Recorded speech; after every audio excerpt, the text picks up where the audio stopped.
Talk about some of the pictures behind me by the Yoshida family from Japan.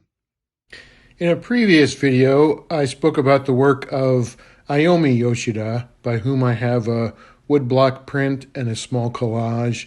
And I mentioned in that video that she's from a long lineage of artists, the Yoshida family in Japan. And so I have a few other prints by members of this family. So I thought today I would talk about those.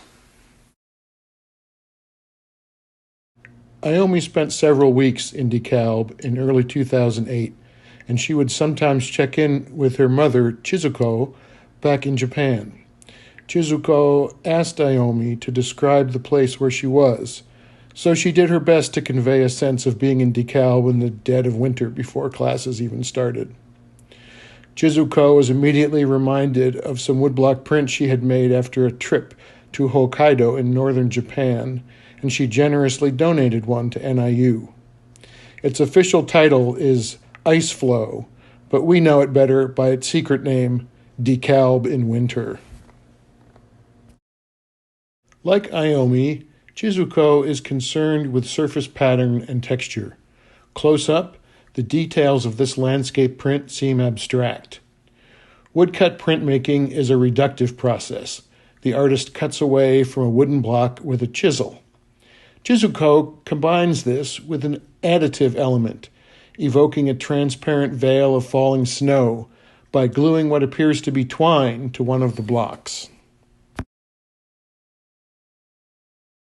I was reminded of this when I saw this very early print by Chizuko, which I was fortunate to obtain for my own collection.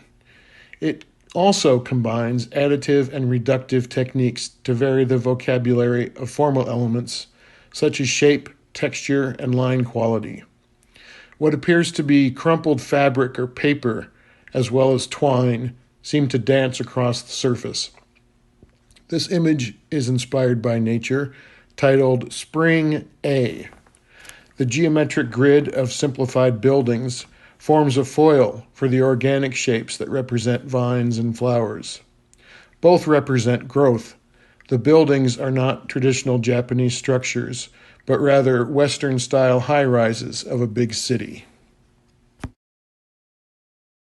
I also have some prints by Aomi's father Hodaka and Uncle Toshi, but in the interest of keeping this video to a decent length and doing justice to those other prints, I'm going to stop here and talk about them in another episode.